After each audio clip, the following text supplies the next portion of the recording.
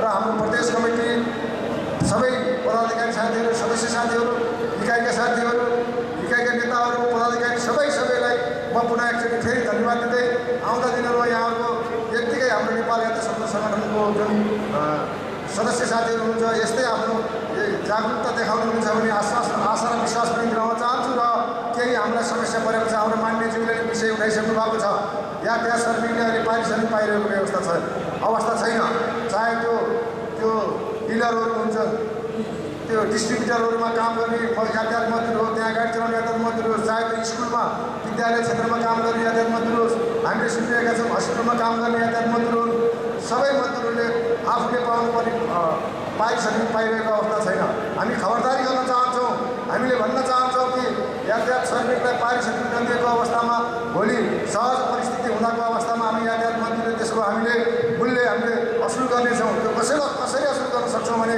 अहिले कानुनमा व्यवस्था भएको छ योगदान आधारित समय सुरक्षा ऐनमा व्यवस्था भएको छ जुन संस्थानले यो श्रम अडिट गर्दैन श्रम अडिट भनेको व्यवसाय र मजदुरको बिचको जुन सम्बन्ध छ त्यो सम्बन्धमा त्यहाँ काम गर्ने श्रमिकले तलब पाए कि पाए उसले राज्यले दिएको सुविधा दिएको छ भने प्रमाणित गर्नुपर्ने हुन्छ त्यो बेलामा हामीले यहाँका कम्पनीहरू यहाँका उद्योगपतिहरू यहाँका प्रतिष्ठानहरू सबैमा त्यो लागु हुनेछ र त्यो हामीले त्यसको एउटा बाध्यकारी अवस्था बनाउन हामीले सक्नेछौँ साथीहरूलाई नआत्तिकन धैर्यतापूर्वक रहनुहोला अघि नै आइसकेको छ कतिपय साथीहरूले त आफ्नो पेसाले परिवर्तन गरिसक्नु भएको छ कतिपय साथीहरू ढलानमा काम गर्नुहुन्छ कति बाटो निर्माण गर्ने काममा लागिसक्नु भएको छ हामीले पायो भने अवसर मिल्यो भने हामीले जस्तोसुकै काम गर्ने तयार हुनुपर्छ गरिसक्नु भएको छ यातायात मन्त्रीले त्यो गरेर देखाउँछ भने पनि आफ्नो मनमा लिनु होला सबैलाई सुझाव सल्लाह दिन चाहन्छु यति भन्दै धेरै नभनिकन जति साथीहरू छ जति यहाँ प्रमुख अतिथि विशेष अतिथि सबैलाई हामीले सामाजिक सुरक्षा मन्त्रीलाई पनि हामीले बोलाएका थियौँ किन हाम्रो श्रमसँग जोडिएको पाटो भएको हुनाले हाम्रो नेपालमा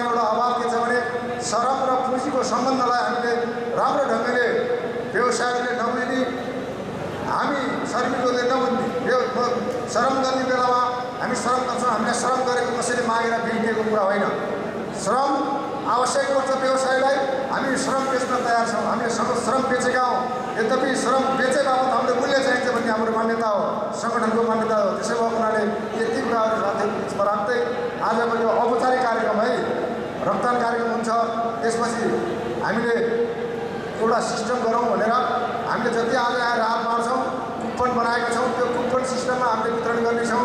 यद्यपि कोही साथीहरू छुट्नु भएको छ भने फेरि 2-4 दिनपछि हामीले त्यसको व्यवस्थापन गर्नेछौँ, यो सङ्गठनले गर्नेछ भन्दै हाम्रो सबै साथीहरूलाई धैर्यतापूर्वक मैले फेरि दोहोऱ्याएँ। योगदान यो भौतिक दूरी कम्तीमा पनि 3-4 हात फरकको दूरीमा रहेर लाइनमा बसेर लाइनबद्ध ढङ्गले राहत वितरण काम हुन्छ, राहत लिएर साथीहरू जानुहुनेछ भन्ने कुराहरू यहाँहरू बिचमा निवेदन गर्दै यो औपचारिक कार्यक्रम हाम्रो प्रमुख अतिथि सबैलाई उहाँहरूलाई आभार व्यक्त गर्दै धन्यवाद दिँदै आइदिनु हो। हाम्रो त शङ्का पनि लागेको थियो, मुख्यमन्त्रीज्यूलाई हामीले भनेका थियौँ अस्ति आउँछु भन्नुभएको थियो, फेरि भोलि थाई कमिटीको मिटिङ बस्दैछ भनेपछि आउनुहुन्न कि भन्ने पनि हामीलाई शङ्का लागेको थियो। यसको बावजुद पनि आइदिनु हो। मुख्यमन्त्री लगायत सबैलाई आभार व्यक्त गर्दै यो कार्यक्रम औपचारिक कार्यक्रम यहीँ समापन भएको घोषणा गर्छु। धन्यवाद। आज हाम्रो नेपाल यातायात स्वतन्त्र मजदुर सङ्गठनको 41औं स्थापना दिवसको अवसरमा जुन हामीले रक्तदान कार्यक्रमको आयोजना गऱ्यौँ। विगत वर्षमा हामीले विद्यार्थी सम्मान, रक्तदान, त्यस्तै सामाजिक उत्तरदायित्व पुरा गर्ने थुप्रै कार्यक्रमहरू हामीले गर्थ्यौँ र यसपालि कोरोना भाइरसको कारणले हामीले सबै कार्यक्रम गर्न सम्भव भएन। त्यो एउटा रक्तदान कार्यक्रम पनि गर्नुपर्छ भन्ने सबै कमिटीको निर्णय भइसकेपछि हामी रक्तदान कार्यक्रम आज गऱ्यौँ र यो रक्तदानको कार्यक्रममा मुख्यमन्त्री प्रमुख अतिथि मुख्यमन्त्री माननीय पृथ्वी सुब्बा गुरुङ आएर सम्बोधन गर्नुभयो, एउटा हौसला प्रदान गर्नुभयो हामीलाई यातायात मजदुरहरूलाई। उहाँप्रति आभार व्यक्त गर्न चाहन्छु। त्यस्तै चुडामणी जङ्गली माननीय मीरा गुरुङ, जिफनका अध्यक्ष रुद्र खत्री लगायत हाम्रो केन्द्रीय कमिटीका इन्चार्ज, सह इन्चार्ज, केन्द्रीय कमिटीका उपाध्यक्ष, सचिव लगायत सबैले, हाम्रो इकाइका नेता साथीहरूले, प्रदेशका नेता साथीहरू सबै लाग्नुभयो र यसलाई सफल बनाउने जुन अभियानमा लाग्नुभयो। उहाँहरूप्रति सबैमा आभार व्यक्त गर्दै हामीले अब अहिले यो कोरोना भाइरसको कारणले रक्त सञ्चारबाट पनि हामीलाई ल है यसपालि सटै रगतको अलिक कमी छ, तपाईँहरूले अलि बल गरिदिनु पऱ्यो, अलि अलि धेरै नै रगत युनिट रगत उपलब्ध गराइदिनु पऱ्यो भन्ने कुरा आइसकेपछि हामीले धेरै साथीलाई हामीले यो ठाउँ पनि रोज्यौँ। हामी पोखराको प्रदर्शनी केन्द्र जुन यहाँ ठुलो फराकिलो ठाउँ छ, यहाँ एउटा ठुलै आमसभा अथवा अहिपछि कार्यक्रम हुने ठाउँमा पनि धेरै ठाउँ फराकिलो ठाउँ भएको कारणले गर्दा हामीले यो ठाउँमा गऱ्यौँ। यो ठाउँले हामीलाई असाध्यै राम्रो भयो। त्यो पनि साथीहरूले सुझाव आएको छ, धन्यवाद पनि भन्नुभएको छ कति धेरै नेताहरूले। त्यसो भएको हुनाले हामीले अब अहिले 200 को हाम्रो 250 को लक्ष्य हो। अहिलेसम्म हामी 2 घण्टा 1.5 घण्टा भइसक्दाखेरि अहिले 150 जनाले रक्तदान गरिसक्नु भएको छ। हामीलाई लाग्छ अझै 100 जनाले गर्नुहुन्छ भन्ने हामीले लक्ष्य राखेका छौँ र हामी आज राहत पनि वितरण गर्ने कार्यक्रम छ यातायात मजदुरलाई। जस्तै योभन्दा अगाडि हामीले 700-800 जनालाई वितरण गरिसक्यौँ, त्यो आफ्नै कोषबाट गऱ्यौँ। एक दिन लायन्स क्लबले हामीलाई सहयोग गर्नुभयो 100 जना परिवारलाई।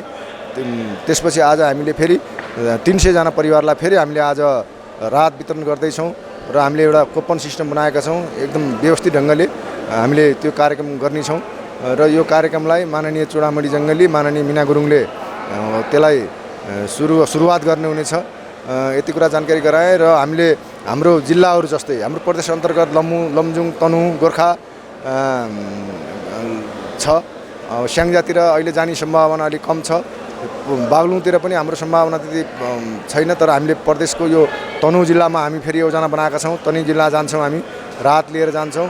त्यसै गरी लमजुङ जान्छौँ। त्यसपछि तनहुँको डुम्रेमा पनि हाम्रो इकाइ छ अनि मध्य नेपाल नगरपालिका हाम्रो इकाइ छ। त्यसो भएको हुनाले त्यहाँ हामी सबै ठाउँमा पुगेर हाम्रो यातायात मजदुरलाई जुन छाकै बस्ने अवस्था विपन्न यातायात मजदुरलाई हामीले त्यसरी राहत वितरण गर्ने कार्यक्रम पनि जानकारी गराए। विशेष गरी बसन्त भाइलाई पनि धेरै धन्यवाद। उहाँले हाम्रो यो कार्यक्रमलाई सबै कार्यक्रमलाई उहाँले खिचेर जुन प्रसारण गरेर सहयोग गर्नुभएको छ, बसन्त भाइलाई पनि धन्यवाद दिँदै जति उपस्थित भएको छ यो कार्यक्रमलाई सहयोग गर्नलाई उहाँहरूलाई सबैलाई आभार व्यक्त गर्दै मैले आफ्नो भनाइ अन्त्य गरेँ। हस्, नमस्कार, धन्यवाद।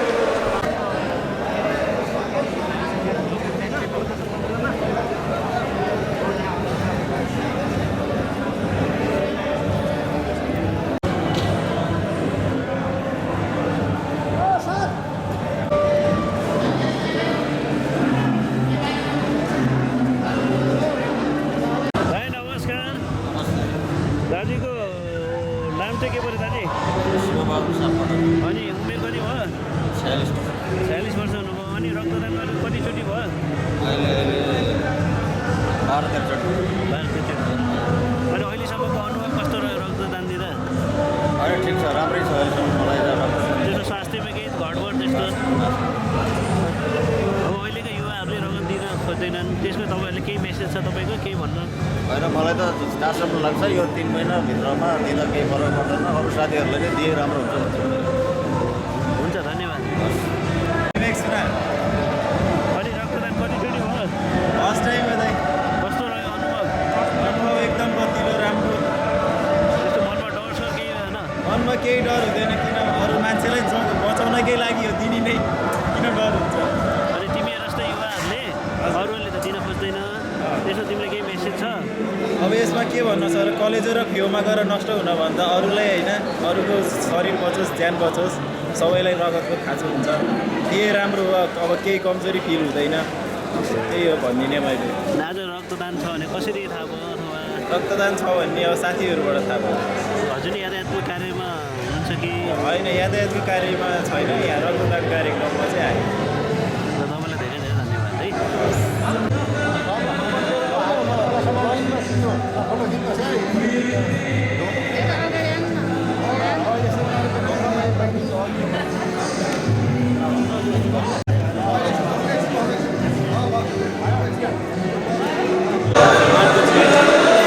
हजुर सम्पूर्णमा नमस्कार। अहिले विश्वभरि नै फैलिएको यो महामारी जुन कोरोना भाइरस कोभिड-19 को कारणले अहिले हामी सम्पूर्ण नेपाली जनहरूमा नि साह्रै ठुलो समस्या विपद आइरहेको छ र यो विषम परिस्थितिमा हामी सबै अक्रान्त पनि छौँ। काम ठप्प गरेर बन्दाबन्दीमा बस्दा बस्दै हामी थकित भइसकेर अहिले हामी बिस्तारै फेरि आफ्नो आर्थिक चलायमानको लागि सरकारले निर्देशन गरे मुताबिक आफ्नो ठाउँबाट हामीले बिस्तारै बिस्तारै पाइला अगाडि बढाउन लागेका छौँ। र आजको दिन भनेको हामी यहाँ देख्नु भएको छ, हामी सबैजना नेपाल यातायात स्वतन्त्र मजदुर सङ्गठनका हाम्रा मजदुर साथीहरूको आज रमाइलो एउटा खुसीको पर्वको दिन छ, स्थापना दिवस छ। र यो दिवसमा हामीले आज यहाँनिर राहत पनि वितरण गरिरहेका छौँ र राहत वितरण गर्नुको साथसाथै हामीले हाम्रो सम्पूर्ण यातायात क्षेत्रमा काम गर्ने श्रमिकहरूको जीवनलाई आइपरेका विभिन्न समस्याहरूको बारेमा हामीले आज केही कुराहरू बुझ्ने र बुझाउने प्रयास पनि गरेका छौँ। आजका हाम्रो प्रमुख अतिथि माननीय मुख्यमन्त्रीज्यूले पनि धेरै आश्वासन, धेरै किसिमको एउटा बुझाइहरू हामीलाई राखेर जानुभयो। त्यसको लागि म उहाँलाई यही मिडियाबाट धन्यवाद दिन चाहन्छु। भने यति बेला सरकारले अब मजदुरको पक्षमा राहत वितरण त गरिसकेको छ, तर पनि राहत रियल रूपमा साँचो रूपमा चाहिँ मजदुरहरूले नपाएको अवस्थालाई मध्यनजर गर्दै आजको दिन पनि हामीले स्थापना दिवसमा हाम्रा विपन्न श्रमिक साथीहरू, त्यसमा नि यातायात जो चाहिँ ठप्पै भएको छ, यस्ता मजदुर साथीहरूलाई आज हाम्रो यहाँ सङ्गठनले वितरण गरेको छ। त्यसको लागि म सङ्गठनलाई पनि धेरै धन्यवाद दिन्छु। अबको समस्या भनेको यातायात मजदुरहरूको जो चाहिँ एउटा स्वरोजगार मजदुरहरू हुनुहुन्छ, उहाँहरूको ब्याङ्कको ब्याज तिर्न उहाँलाई असाध्यै गाह्रो भएको छ। उहाँले गाडी किस्तामा उहाँले चलाउनुहुन्छ र त्यो किस्तामा चलाएको गाडीलाई धान्न पाल्न उहाँलाई असाध्यै ठुलो समस्या परेको छ। त्यसैले सरकारले छिटोभन्दा छिटो यस्ता मजदुर साथीहरू, यस्ता स्वरोजगार मजदुरहरूलाई पनि सम्बोधन गरेर उहाँलाई राहत कसरी दिने, राहत भनेको खाद्यान्न मात्रै हुँदैन, उहाँहरूको त्यो ब्याजमा उहाँले दिनुपर्ने त्यो जुन किसिमको किस्तामा उहाँले तिर्नुपर्ने विभिन्न किसिमको एउटा छुटहरू, करहरूमा सबै कुरामा चाहिँ सरकारले अलिकति मिनाहा गर्ने अनि उहाँहरूलाई अलिकति व्यवस्था गर्ने र उहाँहरूलाई समस्यालाई समाधान गर्नेतिर ध्यान जाओस् भनेर भन्छौँ। र अबको दिनमा श्रमिकहरूको लागि पञ्जीकृत गरेर अभिलेखीकरण गरेर कुन कुन वडामा, कुन कुन गाउँपालिकामा, कुन कुन नगरपालिकामा, कुन कुन टोलमा कति कति मजदुरहरू हुनुहुन्छ भन्ने तथ्याङ्क राखेर हामीले आफ्नो भावी सरकारको योजनालाई चाहिँ मजदुर पक्षीय बनाएर र सम्पूर्ण सर्वहारा वर्गको जीवनस्तरलाई माथि उठाउने, समृद्ध नेपाल, सुखी नेपाली बनाउने लक्ष्यमा मजदुरहरूलाई सहकार्य गराएर लैजान जरुरी भएको कुरा हामीले बारम्बार भनिरहेका छौँ। यो कुरामा सरकारको पनि ध्यान केन्द्रित हुँदैछ। त्यसैले पनि योगदानमा आधारित सामेल सुरक्षा अन्तर्गत अहिलेको हाम्रो बजेटमा 77-78मा 5 करोड रुपियाँ विन्यास भएको छ। त्यसको लागि पनि म धन्यवाद दिन चाहन्छु सरकारलाई। अबको दिनमा अहिले समस्यामा परेको धेरै पेसाहरू छन्, जसमध्ये यातायात, सौन्दर्यकर्मी, यसै गरी पर्यटन क्षेत्रमा काम गर्ने, होटलमा काम गर्ने, उहाँहरू सबैलाई अब सरकारले उहाँहरूको पारिश्रमिक दिलाउन अनि औद्योगिक क्षेत्रमा काम गर्ने मजदुरहरूको फागुन महिनादेखि पारिश्रमिक पाएका छैनन् त्यस्ता साथीहरूलाई पारिश्रमिक दिलाउनको लागि पहल गर्ने ठोस नीति ल्याउनको लागि म विशेष आग्रह गर्न चाहन्छु। बोलाऊ म चुडामणी जङ्गली नेपाल कम्युनिस्ट पार्टीको म केन्द्रीय कमिटीको सदस्य। म नेपाल ट्रेड युनियन महासङ्घको पूर्व उपाध्यक्ष र म यो नेपाल यातायात स्वतन्त्र मजदुर सङ्गठन जुन आज चाहिँ 250 परिवारलाई यातायात मजदुरहरूलाई यसले प्रत्यक्ष रूपमा राहत बाँडेको छ हाम्रो पहलमा। त्यो सङ्गठनको म 10 वर्ष केन्द्रीय अध्यक्ष हो र खास गरिकन अहिले चैत्र 11 गतेबाट देशमा जुन लकडाउन भयो, विश्वव्यापी रूपमा कोभिड-19 को जुन प्रकोप भयो, यसले विश्वका धेरै मजदुरहरू आक्रान्त बनेका छन्। चाहे त्यो निर्माण क्षेत्रमा काम गर्ने होस्, चाहे होटलमा होस्, चाहे टेकिङमा होस्, चाहे यातायात क्षेत्रमा होस्, चाहे उद्योग क्षेत्रमा काम गर्ने र सेवा क्षेत्रमा काम गर्ने श्रमिकहरू यो अहिलेको चाहिँ कोरोना भाइरसको यो महामारीको कारणले र लकडाउनको कारणले गर्दाखेरि धेरै उनीहरूको जीवन अस्तव्यस्त भएको छ र उनीहरूको चुलो बलेको छैन, उनीहरूका छोराछोरीहरू भोकै छन् र त्यसो भएको हुनाले हामीले हाम्रो पहलमा धेरै चाहिँ तपाईँको चाहिँ दयालु दाताहरूसँग हामीले चाहिँ माग्यौँ। हाम्रा साथीहरूबाट पैसा पनि उठायौँ, सङ्गठनले पनि आफ्नो कोषको पैसा खर्च गरेर हामीले चाहिँ श्रमिकहरूलाई राहत बाँडेका छौँ र यो देशव्यापी रूपमा नेपाल यातायात स्वतन्त्र मजदुर सङ्गठनले देशव्यापी रूपमा बाँडेको छ। यो नेपाल यातायात स्वतन्त्र मजदुर सङ्गठन भनेको 2036 सालमा स्थापना भएको हो र म चाहिँ 2036 सालबाटै म यो सङ्गठनमा क्रियाशील छु र म 10 वर्ष यसको केन्द्रीय अध्यक्ष नै भएँ। अहिले केन्द्रीय अध्यक्ष भीमज्वाला राई हुनुहुन्छ र उहाँको नेतृत्वमा देशव्यापी रूपमा 7वटै प्रदेशमा प्रत्येक क्षेत्रमा यसले राहत बाँडिरहेको छ र सुरुमा सरकारले लकडाउन भएको केही महिना पछाडि करिब 1.5 महिना पछाडि राहत बाँड्यो र अहिले सरकारको राहत बाँड्ने काम चाहिँ ठप्प भएको छ र सरकारले दिएको राहतले मजदुरको जीवन चलेन।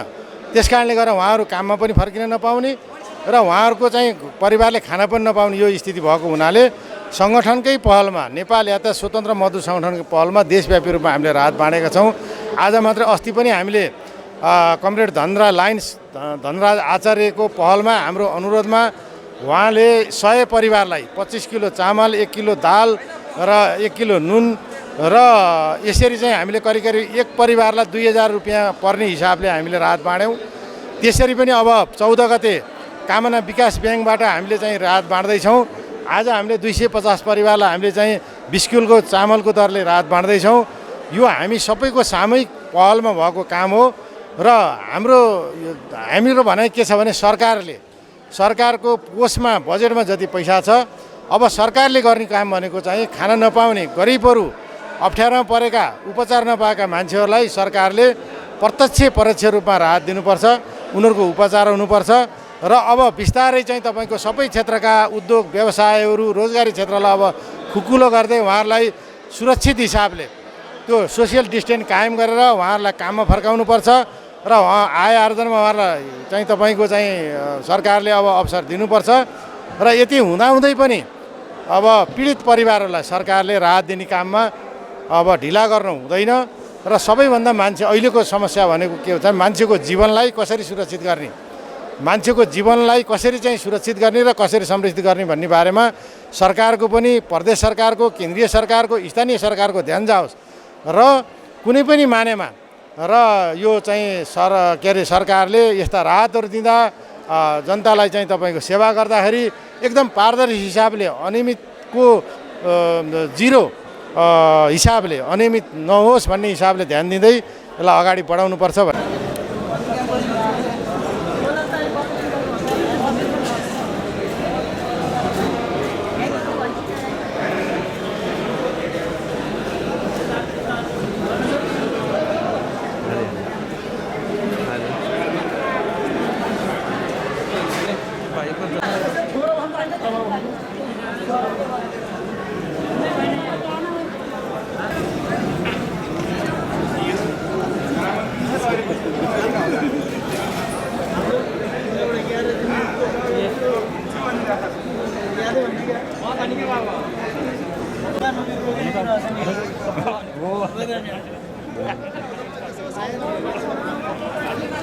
Gracias.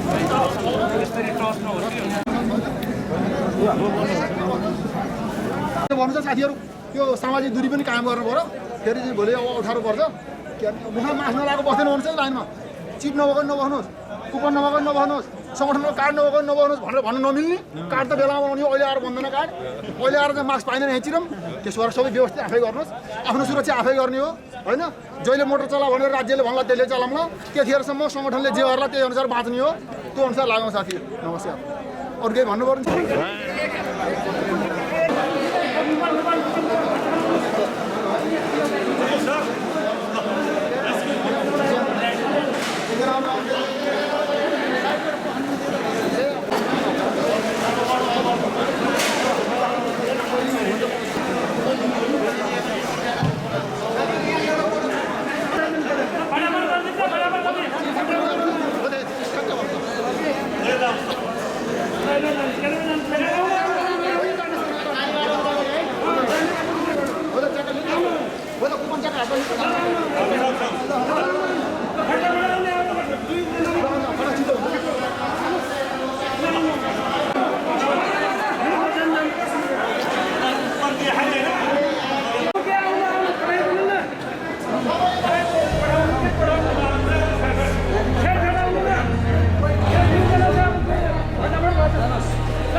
बन्द भएको बसेको 4 महिना भयो 4 महिनामा एकचोटि रात पाइएको छ खुसी लागेको छ एकचोटि बल्ल पहिलोचोटि पाउनु भएको तपाईँ यातायात समय चालक हुनुहुन्छ कि सहचालक चालक हुनुहुन्छ र अझै केही सङ्गठनले केही गर्नुपर्ने तपाईँले त्यो के छ सङ्गठनले गर्नुपर्ने त धेरै हो कि अब एक कुरा चामल मात्रै दिएको छ वर्षको अब हरेक टिपमा पैसाहरू काटिराखेको हुन्छ पैसाहरू काटिराखेको मात्रै आज त्यति पाइएको यसमा नि खुसी छ तपाईँ खुसी हुनुहुन्छ सङ्गठनप्रति हवस् त धन्यवाद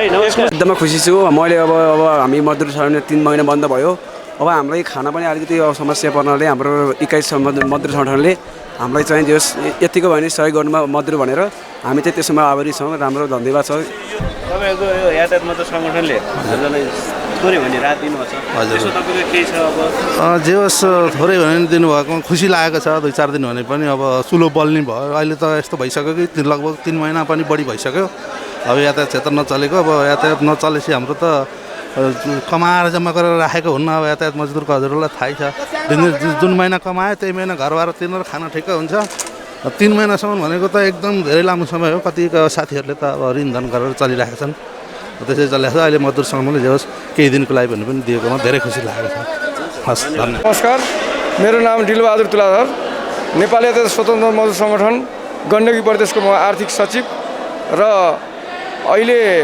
यो भयावह चाहिँ विपन्न चाहिँ रोग उत्पन्न भएको हुँदा यो कोरोना महामारीको चाहिँ रोग उत्पन्न भएको हुँदा हामीले यातायात मजदुरलाई केही राहत पनि प्रदान गर्ने र यो हाम्रो चाहिँ आज 43औं स्थापना दिवस र चाहिँ त्यसको साथैमा रक्तदान कार्यक्रम पनि गऱ्यौँ र रक्त चाहिँ सङ्कलित गऱ्यौँ त्यसमा अब चाहिँ हाम्रा चाहिँ लगभग 200 जना जति मजदुर साथीहरूले रक्त पनि चाहिँ दान गर्नुभयो र त्यसको साथसाथै हामीले हाम्रा सबै घटकहरूको साथीहरूलाई चाहिँ हामीले नाम टिप्पट गरेर रात फेरि हामीले धेरैचोटि बाँडिसक्यौँ हामीले लगभग 4 चोटि बाँडिसकेको अवस्था छ र चाहिँ अहिले पनि हामीले चाहिँ साथीहरूसित चाहिँ सङ्कलित गरेर रात केही ठाउँबाट चाहिँ हामीले सहयोग लिएर सङ्कलित गरेर साथीहरूलाई चाहिँ आज पनि हामीले चाहिँ लगभग 301 को हाराहारीमा हामीले मजदुर साथीहरूलाई राहत वितरण गर्दैछौँ र भोलिका दिनमा पनि हामीले अब यस्तै भइराख्यो भने हामी के गर्ने भन्ने कुरो, कसरी चाहिँ मजदुरहरूलाई बचाउने भन्ने कुरोमा हामी चाहिँ फेरि बसेर हाम्रा टिम कमिटी बसेर चाहिँ हामी पूर्व तयारी गरेर हामी फेरि चाहिँ मजदुरको लागि हर हमेसा साथ दिनेछौँ। मजदुरको लागि हामी जतिखेर पनि चाहिँ तम तयारी रहेर काम गर्नलाई इच्छुक छौँ र मजदुरलाई हामीले विपदको घडीमा हेर्न सक्यौँ भने हामीलाई विपद पर्दा हामी चाहिँ मजदुरको नेता हो भनेर हिँड्दा मजदुरको हाम्रा पछाडि मजदुर रहन्छन् भन्ने मलाई लाग्छ। र हाम्रा साथीहरू मेरा अध्यक्षज्यू, सचिवज्यू, उपाध्यक्ष लगायत मेरा टिमहरूले सम्पूर्णले चाहिँ हामी चाहिँ एक ढिक्का भएर हामीले काम गरेको अवस्था छ। र भोलि हामीले यो मात्रै होइन, हामीले गण्डकी प्रदेशमा मात्रै होइन, हामीले यहाँदेखि झापासम्म पनि हामीले मजदुरहरूलाई हाम्रा नेपाल यातायात स्वतन्त्र मजदुर सङ्गठन गण्डकी प्रदेश भनेर चाहिँ माया मान्ने मजदुरलाई हामीले झापामा पनि चाहिँ तपाईँलाई 57 जना मजदुरलाई चाहिँ हामीले राहत वितरण गरेको अवस्था छ। यो हामी पुग्न नसके पनि के अरे झापाको चाहिँ हाम्रा साथीहरूले चाहिँ गण्डकी प्रदेशबाट चाहिँ दिएको राहतलाई उहाँ एकदम पारदर्शी ढङ्गले चाहिँ वितरण गर्नुभयो। र हामीले फेरि यहीँ यो पोखरामा मात्रै नभइकन हामी डुम्रे दमौलीमा पनि हामीले चाहिँ हाम्रा घटकहरू इकाइहरू छन्। हामीले त्यहाँ साथीहरूसित समन्वय गरेर त्यहाँका मजदुरहरूको पनि के छ अवस्था, खाना पाछन् छैनन्, दुःख बिमार के छ भनेर हामीले नितान्त बुझिराखेको अवस्था छ। हामी अब भोलिका दिनमा पनि नितान्त त्यसै गरी नै लाग्नेछौँ र चाहिँ यो विपदको अवस्था कहिले चाहिँ यो चाहिँ टुङ्गेला त्यो अब कसैले नै ज्ञान गर्न सकेको अवस्था छैन। अब यो जहिलेसम्म यो रहिरहेछ त्योसम्म हामी नितान्त लागिराखेर मजदुरको लागि हामी हर हमेसा चाहिँ लागिराख्नेछौँ भन्दछु। म नेपाली यातायात स्वतन्त्र मजदुर सङ्गठन गण्डकी प्रदेशको उपाध्यक्ष। नेपाली यातायात स्वतन्त्र मजदुर सङ्गठनको स्थापना दिवसको अवसरमा हामीले आज रक्तदान कार्यक्रम गऱ्यौँ। रक्तदान कार्यक्रम गरिरहँदा 162 युनिट रगत सङ्कलन भएको छ र हामीले विगतमा पनि यसरी नै हामीले विभिन्न कार्यक्रमहरू चालकहरूलाई स्वास्थ्य जाँचदेखि लिएर विभिन्न कार्यक्रमहरू गरेर हामीले मनाउने गर्थ्यौँ। यो कोभिड-19 को अवसरमा कोभिड-19 कोरोना भाइरसका कारणले गर्दा यो साल हामीले धेरै कार्यक्रमहरू गर्न सकेनौँ र हामीले रक्तदान कार्यक्रम र यो चुलो बोल्न नसकेका यातायात मजदुरलाई राहत दिने काम मात्र गऱ्यौँ भन्दै सबैलाई नमस्कार, धन्यवाद दिन चाहन्छु।